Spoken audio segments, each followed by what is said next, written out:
আন্তর্জাতিক বাংলা সংবাদে সবাইকে স্বাগত। সুপ্রিয় দর্শক শ্রোতা, পৃথিবীতে চলমান রয়েছে তৃতীয় বিশ্বযুদ্ধের আনাগোনা। লেবানন যুদ্ধবিরতিদের চালাচ্ছে ইসরায়েল আমেরিকা হামলা। এদিকে সিরিয়া বিভিন্ন ভাবে আতঙ্কিত করে রাখছে মুসলিম বিশ্ব। জানিয়ে দেব আমাদের হাতে থেকে সর্বশেষ আন্তর্জাতিক আপডেট বাংলা সংবাদ। শুরুতে থাকছে সংবাদ শিরোনাম, এরপর জানাবো বিস্তারিত। ইসরায়েল লক্ষ্যবস্তু মার্কিন ডেস্ট্রয় কাঁপিয়ে দিল ইয়েমেন।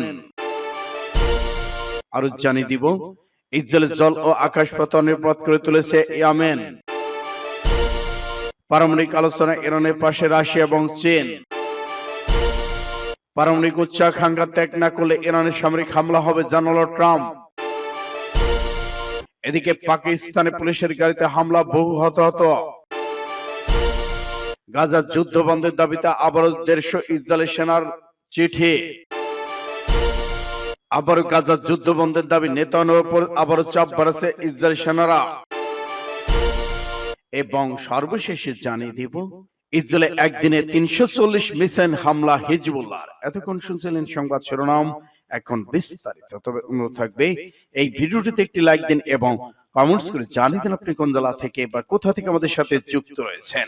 ইরান ইসরায়েল যুদ্ধের সর্বশেষ গুরুত্বপূর্ণ আপডেট সংবাদ হাতে পেতে চ্যানেলটি সাবস্ক্রাইব করুন, আমাদের সঙ্গে থাকুন এবং জানিয়ে দিন আপনার গুরুত্বপূর্ণ মূল্যবান মতামত। ধন্যবাদ। ইসরায়েলের লক্ষ্যবস্তু মার্কিন ডেস্ট্রয়ার কাঁপিয়ে দিল ইয়েমেন। মার্কিন যুক্তরাষ্ট্রের অবিরাম বোমাবর্ষণ সত্ত্বেও ফিলিস্তিনের প্রতি অটল সমর্থন তেল আবিবের কাছে ইসরায়েলি সামরিক লক্ষ্যবস্তু এবং 2টি মার্কিন ডেস্ট্রয়ার সফল ক্ষেপণাস্ত্র ড্রোন হামলা চালানোর দাবি করেছে ইয়েমেন বাহিনী। প্রজেক্টাইল এবং একটি ড্রোন ব্যবহার করে এই অভিযান চালানো হয় বলে বিবৃতিতে জানিয়েছেন ইয়েমেনি বাহিনী। এতে বলা হয়, ইসরায়েলি সশস্ত্র বাহিনী ইউএবি বাহিনী অধিকৃত এলাকায় ইয়াফা ড্রোন ব্যবহার করে একটি সামরিক লক্ষ্যবস্তু লক্ষ্য করে অভিযান পরিচালনা করেছে। তারা অভিযানের লক্ষ্য সফল হয়েছে। ইয়েমেনি বাহিনী এই অভিযানকে ফিলিস্তিনের জনগণ তাদের যোদ্ধাদের বিজয়ের প্রকাশ এবং গাজার জনগণের বিরুদ্ধে গণহত্যার প্রতিক্রিয়া এবং দেশটির বিরুদ্ধে আগ্রাসন প্রতিরোধ হিসেবে বর্ণনা করেছেন। দেশটির সেনাবাহিনী আরো বলেছেন, আমাদের দেশের বিরুদ্ধে চলমান মার্কিন আগ্রাসন এবং আমাদের জনগণের বিরুদ্ধে অপরাধের জবাবে আমরা সশস্ত্র বাহিনীর লোহিত সাগর শত্রু যুদ্ধ জাহাজকে লক্ষ্যবস্তু করেছি। বলা হয়, বেশ কয়েকটি ক্রুজ ক্ষেপণাস্ত্র ড্রোন ব্যবহার করে নৌবাহিনী বিমান বাহিনী ইয়েমেনের একটি যৌথ অভিযান পরিচালনা করেছে এবং 2টি মার্কিন ডেস্ট্রয়ারকে লক্ষ্যবস্তু। এদিকে যুক্তরাষ্ট্র একদিনের কম সময়ের মধ্যে ইয়েমেনের বিভিন্ন প্রদেশের প্রায় 30টি বিমান হামলা চালিয়েছে, যে দেশটির বিরুদ্ধে মার্কিন আগ্রাসনকে আরো তীব্র করে তুলেছে। হামলাকে সানার ফিলিস্তিনি পন্থী অভিযান বন্ধ করার জন্য একটি পরাজিত প্রচেষ্টা বলে অভিযোগ করেছেন অনেক বিশেষজ্ঞ। সূত্র প্রেস টিভি। ইসরায়েলের জল এবং আকাশ পতনের পথ করে তুলেছে ইয়েমেন। ইয়েমেনের সশস্ত্র বাহিনী মুখপাত্র রোববার রাতে ইসরায়েল লক্ষ্যবস্তু থেকে ক্ষেপণাস্ত্র ড্রোন দিয়ে একটি বিশেষ সামরিক অভিযান চালিয়েছে বলে জানিয়েছেন ইয়েমেনি সশস্ত্র বাহিনী মুখপাত্র ইয়াসারি বলেছেন, দখলদার ইসরায়েল অধিকৃত আশুদ্ধ অঞ্চলে ঘাঁটিতে ফিলিস্তিন টু হাইপারসনিক ক্ষেপণাস্ত্র ব্যবহার করে আক্রমণ চালানো হয়েছে। ওই ঘাঁটিতে ইসরায়েলের অন্যতম গুরুত্বপূর্ণ সামরিক কেন্দ্র হিসেবে বিবেচনা করা হয়। এছাড়া একটি জুলফিকার ক্ষেপণাস্ত্র তেল আবিব বেন গুরিয়ন আন্তর্জাতিক বিমানবন্দরকে লক্ষ্য করে নিক্ষেপ করা হয়, যার ফলে বিমানবন্দর কার্যক্রম ব্যাপকভাবে ব্যাহত হয়েছে। এছাড়া ইয়েমেনি ড্রোন ইউনিট আশকেলন অঞ্চলে একটি গুরুত্বপূর্ণ লক্ষ্যবস্তুর বিরুদ্ধে একটি অভিযান চালিয়েছে, যা নিখুঁতভাবে লক্ষ্যবস্তুতে আঘাত করেছে। গাজা পশ্চিম তীরে ইহুদিবাদী ইসরায়েলের চলমান অপরাধের প্রক্রিয়া পরিচালিত এই হামলাগুলো ইসরায়েলি কর্মকর্তাদের মধ্যে আতঙ্ক এবং বিভ্রান্তির সৃষ্টি করেছে। হিব্রু গণমাধ্যম জানিয়েছে, জেরুজালেম ও তেল আবিব সহ 300টির বেশি শহরে সাইরেন বেজে উঠেছে এবং ইয়েমেনি ক্ষেপণাস্ত্রগুলো প্রতিহত করার প্রচেষ্টাকে অব্যাহত রেখেছেন। জাফা অঞ্চলে হামলা চালিয়েছে ইয়েমেনরা। এই অভিযান ড্রোন ব্যবহার করা হয়েছে। ইয়েমেনের সশস্ত্র বাহিনী জোর দিয়ে বলেছেন, ইসরায়েলের আগ্রাসন সম্পূর্ণরূপে বন্ধ না হয় এবং গাজার উপর থেকে অবরোধ তুলে না নেওয়া পর্যন্ত অব্যাহত থাকবে। ইয়েমেনে এই পদক্ষেপগুলো কেবল সামরিকভাবে নয়, রাজনৈতিক মনস্তাত্ত্বিক দিতে ইহুদিবাদী শাসন ব্যবস্থার উপর প্রচন্ড আঘাত এনেছে। ইয়েমেনি আক্রমণের তীব্রতা এবং বিভিন্ন ফ্রন্টে ইসরায়েলের ব্যর্থতা এই পাস টুডে। সূত্র এসে। পারমাণবিক আলোচনায় ইরানের পাশে চীন রাশিয়া। চীন রাশিয়া এবং ইরানের কূটনৈতিকদের মধ্যে গতকাল শুক্রবার বৈঠক হয়েছে। বেজিং আশায় বৈঠকের মধ্য দিয়ে ইরানের পারমাণবিক কর্মসূচি বিষয়ে দীর্ঘদিন ধরে স্থবির হয়ে থাকা আলোচনা নতুন করে আরো যাত্রা শুরু। 2015 সালে চীন, ফ্রান্স, জার্মানি, রাশিয়া, যুক্তরাষ্ট্রের সঙ্গে একটি ঐতিহাসিক চুক্তিতে সই করেছিল ইরান। এই চুক্তির মাধ্যমে নিষেধাজ্ঞা প্রত্যাহারের বিনিময়ে ইরান তার পারমাণবিক কর্মসূচি সীমিত করতে সম্মত হয়। মার্কিন প্রেসিডেন্ট হিসেবে প্রথম মেয়াদে দায়িত্ব পালনকালে ট্রাম্প এই চুক্তি থেকে যুক্তরাষ্ট্রকে প্রত্যাহার করে নেন। তিনি নিষেধাজ্ঞা পূর্ণ বহাল করেন। ওয়াশিংটন সরে যাওয়ার পর 1 বছর ধরে তেহরান এই চুক্তি মেনে নিয়ে চলেছিল। পরে তারা প্রতিশ্রুতি থেকে সরে আসতে সক্ষম হয়। চুক্তিটি পুনর্জীবিত করার প্রচেষ্টা তখন থেকে ভেস্তে যায়। বেজিং বলেছে তারা আশা কম করে সময়ের মধ্যে এই আলোচনা নতুন করে শুরু করতে যে তৎপরতা প্রয়োজন তা আজকের আলোচনার মধ্য দিয়ে দৃঢ় হবে। সূত্র এএপি। পারমাণবিক উচ্চাকাঙ্ক্ষা ত্যাগ না করলে ইরানের সামরিক হামলা হবে জানালো ট্রাম্প। ইরানকে আবার হুমকি দিলেন যুক্তরাষ্ট্রের প্রেসিডেন্ট ডোনাল্ড ট্রাম্প। তিনি সাফ জানিয়ে দিয়েছেন ইরান যেন পারমাণবিক অস্ত্রের যে কোনো প্রচেষ্টা ত্যাগ করে, অন্যথায় তথ্য পারমাণবিক অবকাঠামোতে সম্ভাব্য সামরিক হামলার ঝুঁকি আছে।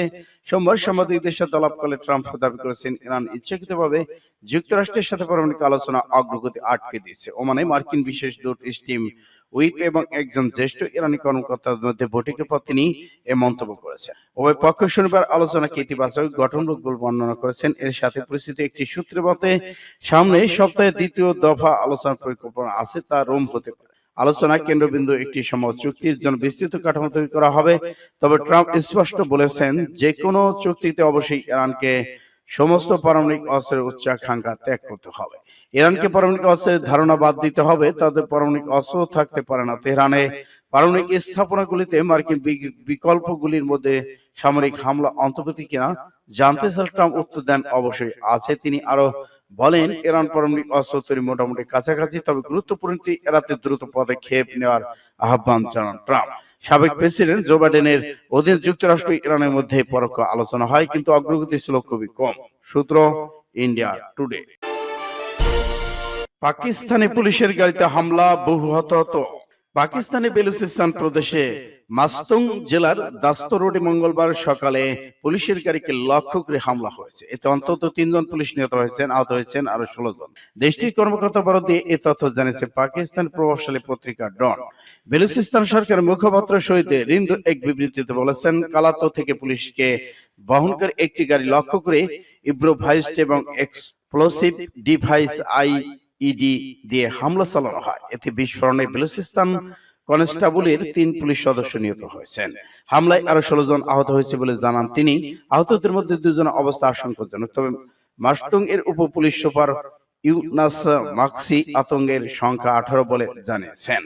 শহীদ রিদ্দ জানান, আহত সব পুলিশকে একটি হাসপাতালে নিয়ে যাওয়া হয়েছে, তবে গুরুতর আহতদের কোয়েটার নিয়ে যাওয়া হয়েছে। পুলিশের গাড়িতে হামলার ঘটনা তদন্ত প্রতিবেদন চাওয়া হয়েছে বলে জানান তিনি।